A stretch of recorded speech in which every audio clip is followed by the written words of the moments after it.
Okay, I'm calling the Office of the Police Complaints Commissioner here regarding my complaint against Sergeant David Waterfield and Sergeant Keith Biln of the Vancouver Police Sex Crimes Division that I filed on April 9th, 2026. I have not heard back from the Office of the Police Complaints Commissioner at all. Have been provided no file number and no updates. I've also sent them 2 pieces of evidence showing that this Sergeant David Waterfield, who I reported the child rape to, had contacted nobody, has made contact with nobody. He apparently claims that he sent a text message to the victim and the victim didn't reply, so he gave up and he closed the file. But anyways, I filed a complaint against him for dereliction of duty, not doing his job. It sounds like this officer took direction from a guy named William Strickland of the provincial government and was instructed to ignore the rape. This William Strickland has a history of doing that. He's been brought to court in the past. It's made the newspapers. It's my belief that there may be many more victims out there of sex crimes that are not being investigated. So I was the witness to a sex crime. I watched a child being raped. I reported it to the Vancouver Police, and the Vancouver Police, from everything I can gather from FOI documents, got a call from a guy named William Strickland, a very dubious man named William Strickland, who's been taken to court before for this kind of conduct and found guilty. Had instructed these police officers to ignore the rape. So I don't believe that even a text message went to the rape victim asking if he needed help. There was no contact made to the rapist. There was no investigation. There was no follow-up questions directed to me. None. Not even a single question came from the police. These 2 police officers, Waterfield and Biln. So for some reason, the BC government is covering up child rapes in that they're not being investigated. So, that's just something we have to live with in Canada, because these 2 rapes had Catholic connections. So, I guess in Canada we're still covering up child rapes if they have connection to Catholics.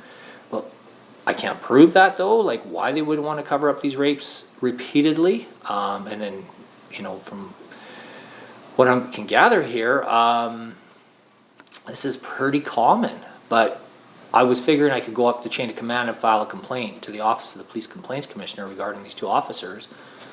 And to date, no file number's been opened. No questions have been asked. It looks like no investigation is being done. Not even a response at all from the Office of the Police Complaints Commissioner, which, as we know, is just an arm of the Vancouver Police, the people I'm complaining about, and the BC government. So the BC government's person involved is William Strickland, and the Vancouver Police's people are involved is Biln and Waterfield. So who do you complain to in British Columbia? It's a closed loop system, and these folks are just collecting massive paychecks as crimes and abuse go uninvestigated. There's nothing you can do about it. This is Canada. I mean, it's a complete mess. Our system, just loaded with corruption. And I'm finding that a lot of people just do not want to step out of line and challenge the system and say, I'm an investigator and I want to do something. But it just seems like no one in British Columbia actually does any work. Their work is just suppression and ignoring, and maybe going to meetings and having little sandwiches, and niceties. But there's a lot of abuse that goes on in this province, from what I can gather, through my personal witnessing it, and then trying to go down the chain of command to, try to get some kind of accountability, try to get some answers, try to get a complaint in. Apparently they don't even accept complaints. Don't even give you a file number. So I'm just calling the Office of the Police Complaints Commissioner just to find out where my complaint that was sent on February the 9th, 2026, where it stands, and I'm trying to request a file number. So this was a complaint against Sergeant David Waterfield and Sergeant Keith Biln, who I reported a child rape to. I was the witness. I knew the perp and I knew the victim, and these two officers had got a call for some reason from this William Strickland to not investigate the rape, and then that's exactly what they did. They just didn't investigate it. They claim through FOI files that I gathered that they left a text message for the victim. I don't even know they would get his phone number. Like, how do they even know it's the real phone number of the victim? It's absolutely mind-boggling that would be how these highly paid, apparently highly skilled officers would handle a sex crime in British Columbia, but that's exactly what they've done so far. And now the OPCC, which is the Office of the Police Complaints Commissioner, is just ignoring my complaint, even though I've given them the FOI document showing that there was no follow-up questions directed at me regarding the rape I witnessed. There was no contact with the rapist. There was no contact with the other witness. There was another witness to this that I had reported this rape to, which was my partner at the time, which was a family member, her family member that was the rapist. And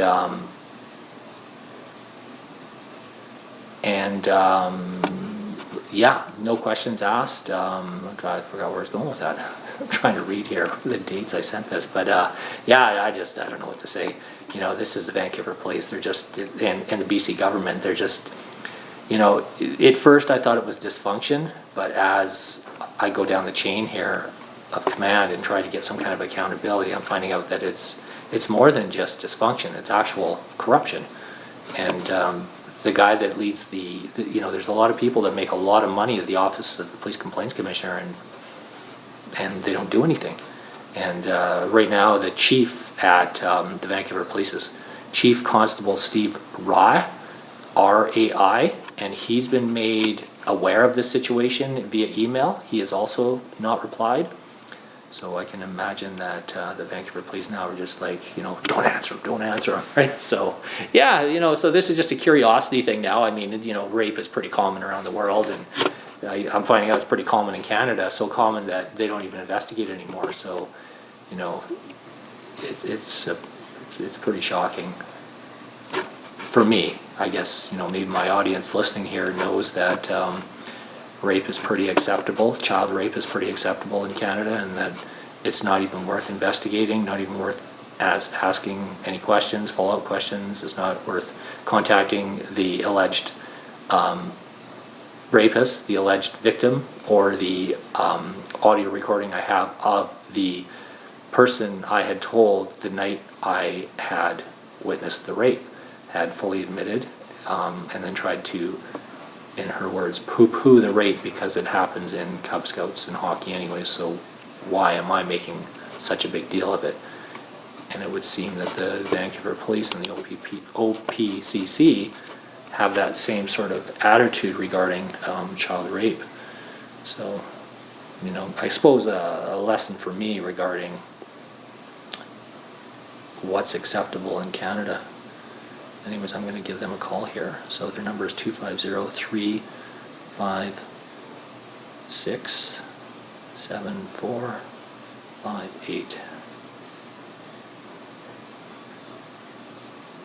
You have reached the Office of the Police Complaint Commissioner, building and maintaining public confidence in municipal police complaints within the province of British Columbia.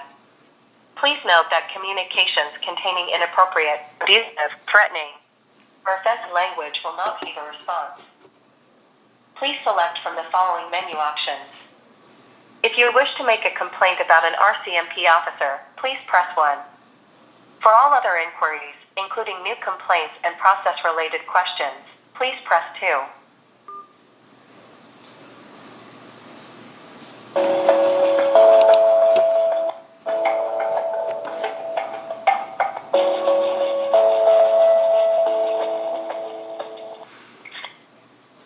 Office of the Police Complaint Commissioner, how can I help you? Yeah, good morning. I had filed a complaint against Sergeant David Waterfield and Sergeant Keith Biln of the Vancouver Police on February the 9th, 2026, and I have not heard back yet. Okay, what was your name?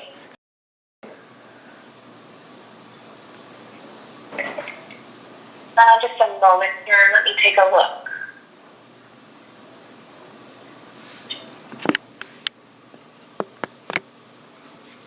Is it okay if I just put you on a quick hold here? Sure, yeah, no problem. Okay, thank you.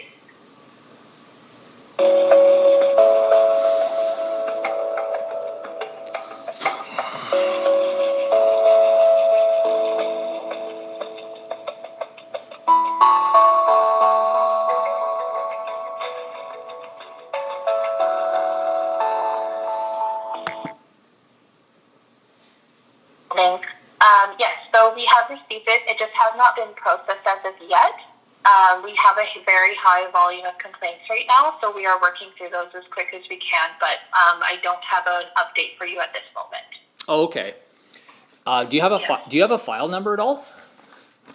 Not yet, no. So that will be provided to you once we have done the processing of the complaint.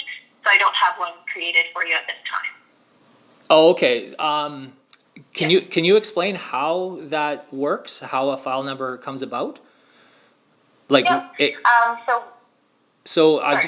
my question is, I guess what I'm getting at here is, if the complaint is found inadmissible, which is one of the options you guys have, will there be a file number created? Yeah. So the file number is created. Is created prior to that admissibility determination. It's created once we are actually opening the complaint in our system. So if you send it in by email or a web form, that is just received to an inbox. That doesn't initiate a file opening. We do that ourselves, and it comes in from like oldest to newest. So there's a queue of complaints in all of our inboxes, and once we are to the point of opening that file, we open it in our system, and then that's when it generates the file number. Okay. I guess my other question is, there, based on the severity of the complaint, do people jump the queue, or are they just put into queue no matter what? No. Put into a queue no matter what, yeah. Okay, so in this case it was Sergeant David Waterfield and Keith Biln that had taken direction from a William Strickland to ignore a child rape. It looks like they did a lackluster job in that they left a text message for the victim, and the victim did not respond, so they closed the case. So I would think that would be put in a higher queue than, say, an officer looked at me wrong kind of thing, right? But are you telling me that no matter what, they're all just put in a queue, no matter what the complaint is? No matter what, yeah. Because we treat every complaint as the same severity. It wouldn't be fair to give priority over to other complainants. So I understand, the information that you're giving us is extremely sensitive. However, someone's complained about maybe an officer looking at them the wrong way, they might think that's also a severe complaint to them, right? So we can't necessarily just bump other complaints over other people's complaints. We do it from oldest to newest. Okay. And do you have a rough time? Do you have a rough timeline when this would get into to be investigated? I'm hoping to provide you with a response to the opening of the file, hopefully within the next week. Okay. So. Week or so. Yeah. Okay, perfect. Yeah, because that was put on February the 9th. I sent it in, so yeah, it's been quite a while. Yeah. All right. I appreciate that, and I apologize for the delay. I wish I could hurry up and get things done quicker, but yeah, there's just a crazy volume of complaints at the moment. Right, and you guys only handle municipal police, is that correct? You do not handle the RCMP complaints, correct? That's correct, yeah. Yeah, okay, so I'm trying to think here. I got one leading question for you, if you don't mind. Would you say, with all the new officers that are out on the street and you guys having a problem hiring new officers, that the quality level maybe has gone downhill, and is that why you guys are so busy at the Office of the Police Complaints Commissioner, or is it just always this busy with complaints against municipal police? And I think that more and more people are becoming aware that our office exists. I mean, I've worked here for 5 years now, and before I worked here, I didn't even know this office existed. But through time, we've done a lot of work with reaching community agencies to basically sort of put our name out there that we do exist and that there is an avenue for complaints involving municipal police. Also, we have, the Surrey Police Service has become a municipal police force, so it's a huge police force. It's growing, and it has grown over the years, and it's bound to be the size of the Vancouver Police Department. So that's adding another large jurisdiction under our umbrella. So right. There's many different factors that would tie into that. Would you say that it could be possible that the quality of investigation has gone downhill within the Office of the Police Complaints Commissioner because you guys are so busy? And the reason I asked that is I had put a complaint in. So this rape that I had reported, and I was the witness, I had reported it to two other officers, Sergeant Stephen Jackal and Sergeant David Gibson, years prior. And it looked like they had also had interaction with this fellow named William Strickland, who has a dubious history, and he's made the newspaper in the past. That file got deemed inadmissible without a single question directed at me, with absolutely no investigation. So the OPCC just deemed it inadmissible with no written summation, no reason given, with not a single follow-up question, which an investigation would be impossible with this without even a single follow-up question. So essentially it was, I'm just curious if it's because you guys are so busy that you don't have time to properly investigate police officers. Do you think? Yeah, I hear your concern there, but I disagree. I wouldn't say that's the case. But yeah, that's really all I can speak to on that. Okay, so in your mind, then you have enough manpower to properly investigate complaints against police officers? Yes, because we actually don't investigate. We provide oversight to police act investigations. Right. But part of that process would be if I, say I'm making this complaint against Waterfield and Bill for not investigating a rape, and their procedure was to send a text message to the victim, and the victim did not respond, so they closed the case. That was all. There was no questions directed at me. There was no questions directed against the other witness that I had explained. I saw the rape the morning it happened, and they had made no contact with the abuser. They had made no contact with the ex-partner of the guy I caught raping a kid. So there was absolutely no investigation. So, but isn't that your job as oversight, to uncover the reasons why the police took that avenue of not investigating and leaving a text message? Wouldn't that be part of your scope as a oversight body? Yeah, we would be assessing whether that officer's conduct would define misconduct under the Act, and whether I can't personally speak to what goes on during the admissibility assessment just because I don't conduct them, so I don't want to misspeak. But, I don't know what certain steps. I know that all information that is provided to our office by a complainant relating to their complaint that they're making, I know that we consider all information and ensure that all information is reviewed and considered for that admissibility assessment. So, that is up to the analysts who are trained in order to do those determinations to make those assessments, and whether or not it meets the definition of misconduct, then that's what the outcome is for that. But I wouldn't be able to dive into their assessment and how they do that just because I don't do them. So. Okay. Yeah, I just got two more quick questions then. What is the training for the analyst? What is their background? What is their training? Well, we have, their professional backgrounds come from all over the place. Some are lawyers or were lawyers. Some were police officers, but are not anymore. Some come from probation. But I, again, wouldn't be able to answer that too in depth just because I don't know what steps they're taking in their training or how much training they're getting. Oh, okay. How would we go about finding that out? You could ask that. You could send us an email and ask if you want more information just about what sort of training we provide for our analysts, then we can provide you a response in writing. Okay. But I wouldn't be able to dive into it just because I'm not fully aware. Okay, fair enough, yeah. I guess my last question here then, I think this is my last question.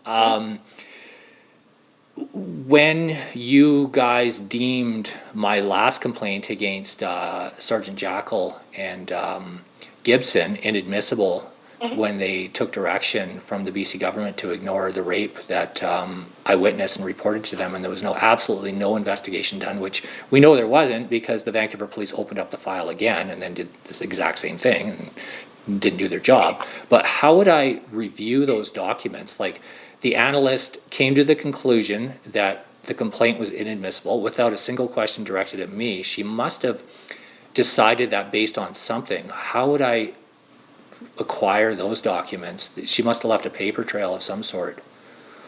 Yeah, we would have to see usually what we'd be able to provide that wouldn't be considered a freedom of information request is like a copy of your original complaint.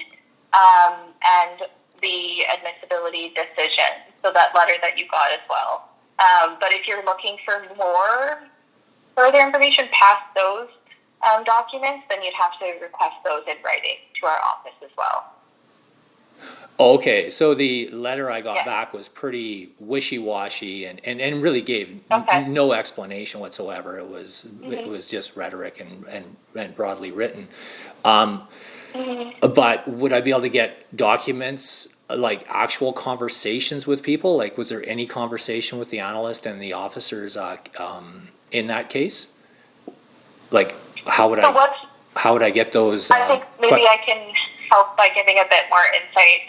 So during the admissibility assessment, we're not taking what we're doing the assessment on is information that has come from the complainant. We're not taking police reports or what the officers are saying, because we want to make a determination off of the complainant's perspective and their, what they encountered. So we're not going off of like conversations with officers and asking them, what happened during this time? Like, we're not doing that type of investigating sort of steps. We're taking the information that the complainant has submitted to us and making the decision off of that. So if the analyst has enough information to conclude determination of admissibility, they will off of what they have. Sometimes they don't reach out to the complainants because they have enough to make a determination. That may be why maybe you didn't get a call or an email with questions. But, if you feel that there was information that was not considered in that original admissibility assessment, then you would have to let us know exactly what information that is, and we'd have to have it in writing as well. But we're not making an admissibility decision off of conversations with officers at the department. We're doing it independent from the department. The only time the department really becomes involved is when the admissibility decision, if the complaint did meet the threshold of misconduct, then the department is the one conducting the investigation and we have oversight of the investigation. So we're removed from the department essentially at the outset with the admissibility assessment, and then they only become involved really if a police act investigation is going to commence. Okay, well, it was quite a complex situation, right? My first complaint regarding this rape against the two officers that didn't investigate, there was a child victim. There was belief that there was more child victims from the the ex-wife of that person. There was the person I told who helped cover up it by saying they poo-pooed it and said that child rape happens in Cub Scouts and hockey anyway, so why am I making such a big deal of this? This was a Catholic family. I find it remarkable that the Office of the Police Complaints Commissioner analyst didn't ask me one single question before they deemed my complaint inadmissible, and that's what I find absolutely shocking. I mean, there was recordings of the person that poo-pooed the rape. There was my statement. There was absolutely so much information that it seems impossible with any good conscience on the part of the Office of the Police Complaints Commissioner that there wouldn't have been one single question asked of anybody. So you're saying that not the police officers involved in that were not asked a single question. The William Strickland, who had directed these officers, who had a dubious history and has been brought to court before for this kind of conduct, was not asked a single question, and that I wasn't even asked a single follow-up question. It seems absolutely remarkable, and what I guess I want to know is if it's dysfunction or if it's just there's so many complaints come in that child rape is just something that we have to live with in British Columbia, not being investigated, and that's just the country I live in now. I mean, it seems shocking to me. I mean, how many people witness a rape and then the victim is sent a text message, and how many years later, right? The original two officers, Jackal and Gibson, didn't even make contact with anybody, right? I mean, Gibson or Jackal, I guess, was busy at that time because if you Google Stephen Jackal's name, it came up as the officer that was involved in the Miles Gray beating death by the police. So he was probably busy with that at the time. But the officers had a fresh start. These two new officers had a fresh start to properly investigate this, and there's been absolutely nothing done. And not a single follow-up question again. A text message. I have the FOI documents which I sent you guys that show that he claims he sent the victim of a rape a text message. That seems absolutely shocking that wouldn't be put in queue ahead, right? Because there could be other victims out there, like right now, because that perp is out there, and no one's ever made contact with him to say, hey, And I've been told by a lawyer in the past, a long time ago, that sometimes when people are doing bad things, they just need to know that somebody's watching them and it stops, right? But neither the police or the OPCC have made any contact with anyone.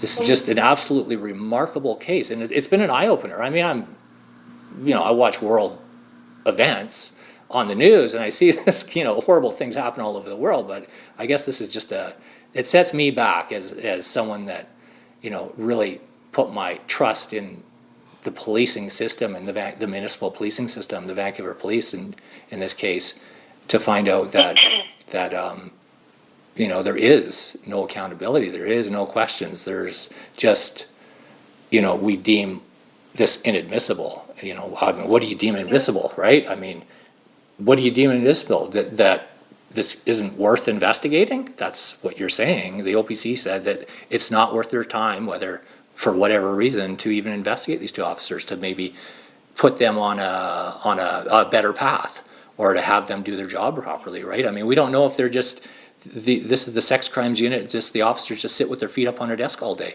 and we don't know what's going on in that back room, right? And they just accept that this kind of horrible stuff happens, and who polices the police, right? And it seems that the OPCC is just not doing their mandate, right?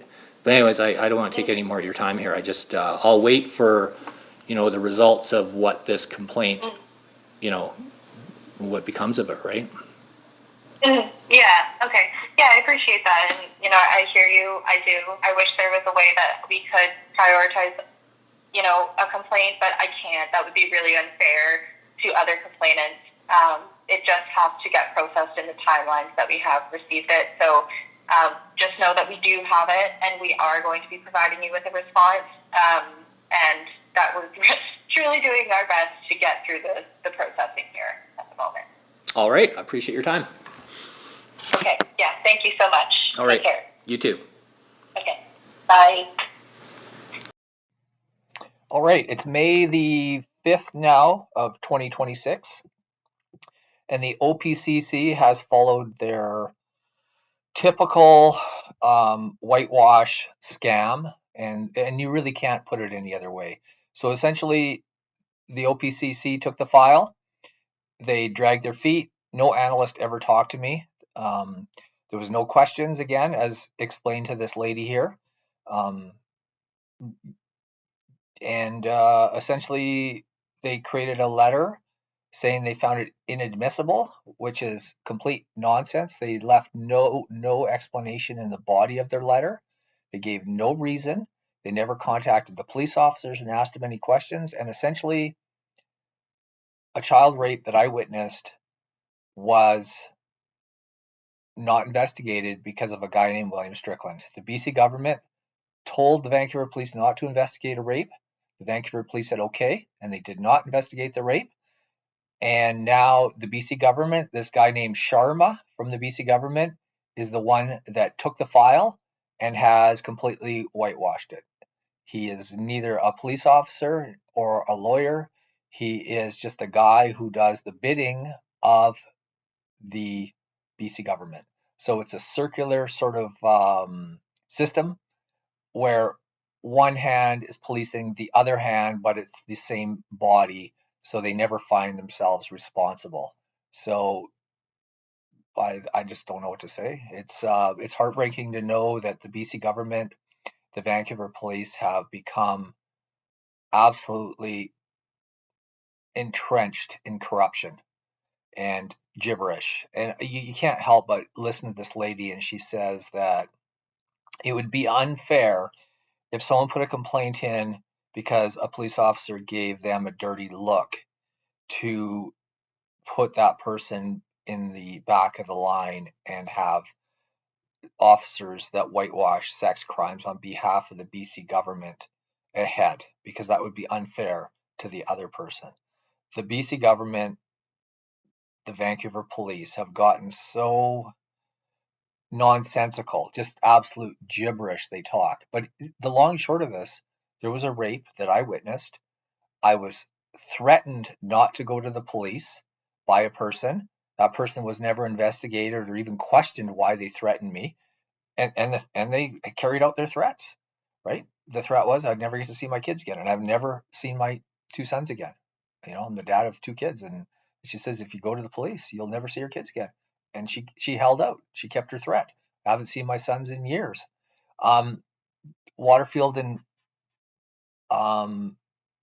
Bill got away with not investigating a child rape. They never made a single phone call to anybody. They apparently left a text message, and the victim didn't answer. But they never called the perp. They never asked me a question. They never asked any of the other two witnesses any questions at all. I've got the FOI documents, and I have left them on the screen here for you. So they do pop up throughout this video here, and you can view them. And this took an incredible amount of work to get these documents.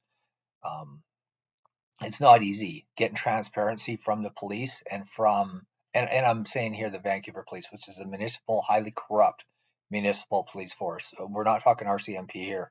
We're talking a private Vancouver police department that is well known for corruption. And again, we have officers that essentially just sit around all day, it looks like, and don't do their job and spend more time. They know they're insulated by this highly corrupt, which is just an extension of the Vancouver police that just take files and just deem them inadmissible and just keep throwing them in the garbage and create no paperwork, no paper trail. So the general public does not know just how ingrained and how corrupt this system is. And the worst part, this sounds horrible, but there's people out there, including my ex-partner, who said that rape is not that big of a deal. Like kids getting raped is not that big of a deal. And her exact words, and this was one of the pieces of evidence that came up that I recorded my ex-wife saying this, that she said, "Why are you making such a big deal of this?" She's talking about the rape that I witnessed, because she said it happens in Cub Scouts and hockey anyways. And Sergeant Keith Biln and Sergeant Waterfield, and these two other older officers that have now been shuffled out of the Vancouver police. What were their names? Gibson and Jackal. They were given this evidence, and they did not even look at it. From what I can see, they had no questions. They didn't phone those people up and say, why did you threaten? Why do you think there's more children that are victims out there? There was absolutely no investigation, no nothing. And it's shocking that this goes on. and I lost my train of thought there because I'm just overwhelmed. I guess I'm, you know, I guess I'm a little overwhelmed how corrupt Canada truly is, and my experience here has just left me like, speechless. I don't even know what to say. But anyways, I've left the documents here. They were not easy to obtain. You can see where the officer claims he left the message up to the victim. The victim never called back. And that was it. That was his whole investigation. All the paperwork on that was literally this whole investigation regarding a child rape and all the people involved in it and all the recordings and all the evidence I gave them to the Vancouver police to investigate this was squashed down to one page, say single spaced, a half a page of investigation work, and a lot of the like where I worked was wrong. A lot of the information in there was incorrect. A lot of it was, I think intentionally by this Waterfield from the Vancouver Sex Crimes Unit. It was intentionally incorrect, a lot of the information he put in there, and he knew it was incorrect. And that's a whole other matter because I really do believe this officer, Waterfield and Billen, suppressed this case too to a large degree because they were getting information from the BC government, this William Strickland, to whitewash this case, to not investigate this case.